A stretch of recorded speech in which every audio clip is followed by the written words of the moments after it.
Une petite vidéo pour les outils décalage et échelle.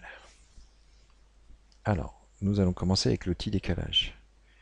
Je vais commencer par faire un rectangle ici. Donc nous sommes toujours en millimètres.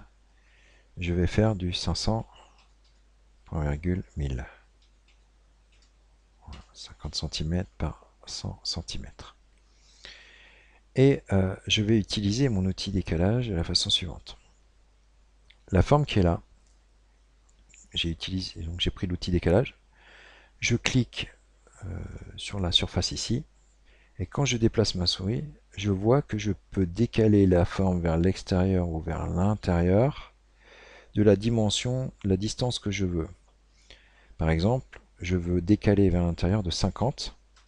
J'écris 50, je fais Entrée. Et je viens de faire un décalage de la forme vers l'intérieur de 50. Ce qui me permet, par exemple, de monter les murs d'une maison ou de faire une base avec un élément supérieur au centre. Si je fais CTRL Z, je reprends mon outil décalage. Si je vais vers l'extérieur, raté, je recommence, je clique, je lâche, je vais vers l'extérieur. Là, je mets 200. Voilà, donc ça fait la même chose, mais vers l'extérieur. Et là, je peux toujours avoir les deux éléments différents, ici et ici. Évidemment, on peut recommencer sur une autre surface. Voilà, outil décalage. J'ai appuyé trop vite. Je clique, je lâche, je décale ici à l'intérieur de 50. Voilà, et je peux continuer à travailler avec les formes de cette façon-là grâce à l'outil décalage.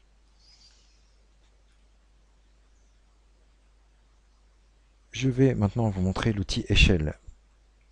Je vais mettre un peu de hauteur sur cette base-là avec une hauteur de 500. Je vais la sélectionner complètement en faisant un CTRL A. Donc, voilà, CTRL A. Et je clique sur l'outil échelle. Alors vous remarquez que dès que j'ai fait ça, il y a plein de petits cubes verts qui se sont mis autour. Voilà. Alors, on va prendre un cube vert au hasard.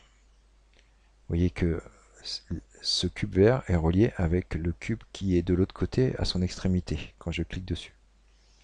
Celui-là, il est relié à l'opposé au cube qui est de l'autre côté. Celui-ci pareil, mais en diagonale. Alors si je prends ce cube-là, je clique dessus, je vois que je peux réduire, mais regardez ce qui est marqué en bas. En fait, c'est un coefficient. On est à 1 ici, et si j'écris 0,5, il va réduire de moitié sur cet axe-là. Voilà. Je fais CTRL Z pour revenir au départ. Si je vais dans l'autre sens et que je mets 2, il va donc être 2 fois plus grand que la taille d'origine. CTRL Z. Maintenant, je prends la diagonale. Voilà. Je réduis. Et si je mets par exemple 0,1, eh bien, il va être 10 fois plus petit. CTRL Z. Si je vais vers l'extérieur et que je prends comme ça et que je mets 2, et il va être 2 fois plus grand, mais dans toutes ces dimensions puisque nous avons pris la diagonale. Vous voyez, hauteur, largeur, profondeur, etc.